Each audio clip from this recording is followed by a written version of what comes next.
Hi, friends. Welcome back to Brooke Numerology. I'm really glad you're here. So, what is happening in the skies? July 18th, Mercury is going retrograde. And this is a big one, but not in the way that you think it is. So many astrologers are putting out there right now that Mercury retrograde is bad.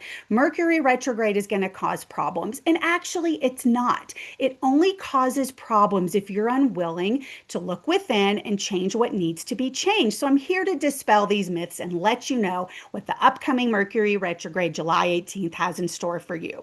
Okay, so it goes retrograde within Cancer in the nakshatra of Ashlesha. So again, this is per the sidereal placements. Ashlesha is a nakshatra. It has to do with the serpents, the nagas that are deep underground, and it's intense, it's profound. It's because we're trying to understand what's going on, and Mercury is our communication. So there may be something within your life that you have not communicated well or gotten to the bottom of. Maybe there's something in your life that you're trying to figure out, but you need to go back and really understand what it is or understand the communication that you need to put out to resolve some problems.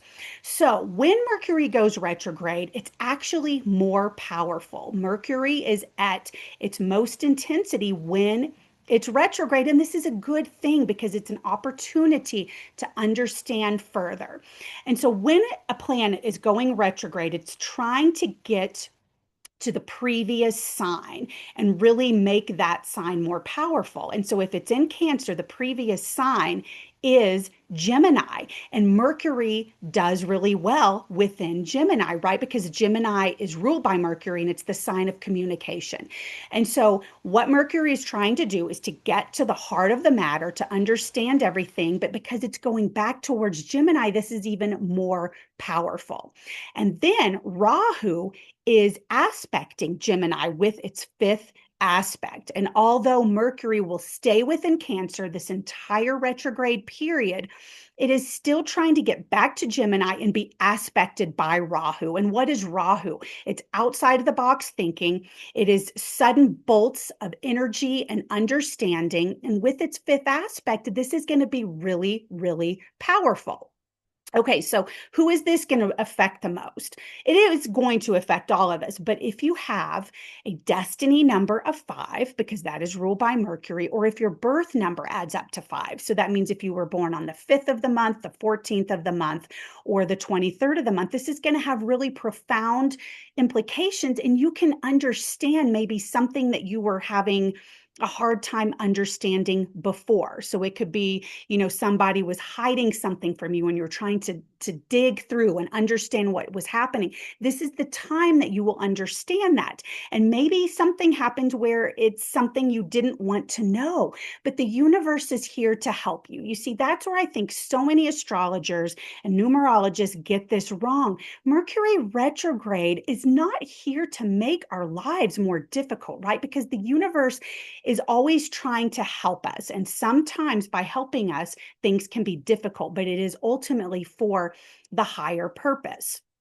So let me give you an example of how Mercury retrograde can appear difficult at the time, but it's actually meant to help us towards our higher purpose. I had a client whose spouse worked for a multinational corporation. When Mercury went retrograde, that there was a huge data breach within his company. Things were going haywire. It was really, really difficult. It was difficult this entire Mercury retrograde period, but actually when Mercury went direct, the company found a way to make their security system stronger.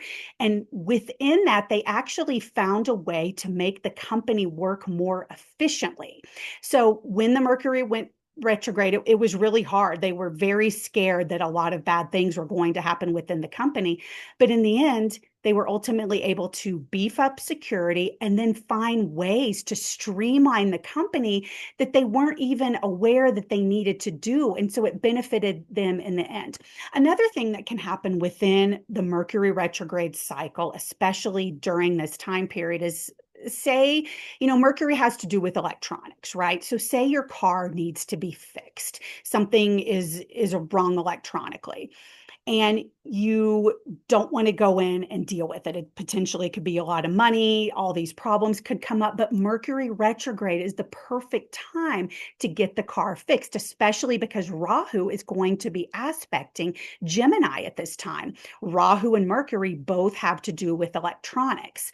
And so it may come up that your car breaks down and this seems really difficult, but it was something that needed to be done. It was an underlying problem. The universe brings it up and then your car gets fixed. And this is important because perhaps you were going to take a road trip in a month or 2 months, right? It's the summer. A lot of people are taking road trips. So it's better that the car breaks down right now during Mercury retrograde than having to deal with it on your trip, right? Mercury retrograde, it's something karmic that happens to make the planet more powerful to help us. Because again, the universe is only trying to help us and balance things. And through that balancing and that recalibration, we as people, we see this as bad. It's not bad. So who is this going to be most powerful for? So it's going to be most powerful if you're currently in a Mercury Mahadasha or Antardasha. Like I said, if your birth number is 5 or your destiny number is 5.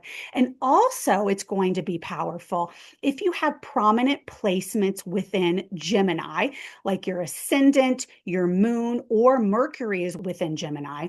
And then also if you have a planet within Ardra Nakshatra, because Ardra is sitting within Gemini, ruled by Mercury, and Ardra is also ruled by Rahu. And because Rahu is going to be aspecting Gemini, again, Mercury is not going to be coming back into Gemini, but it's trying to get back to Gemini. So communication, any communication within this time that you see as difficult, don't think of it that way. This is an opportunity that the universe is giving you to make things better.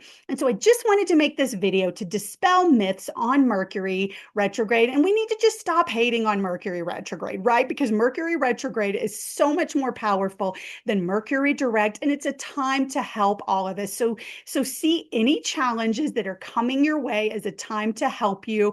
And I think it's going to make, any difficulties come up, seem a lot easier and that they're there to help you. So please let me know if you have any questions and I will answer them. And if you want to book a consultation with me, you can reach out to me at brooknumerology.com or click the link in my bio. And let's just take a stand and stop hating on Mercury retrograde, because I actually think it's a really, really good thing and powerful time for all of us to change our lives for the better. Thanks again for watching. See you in the next video. Bye, friends.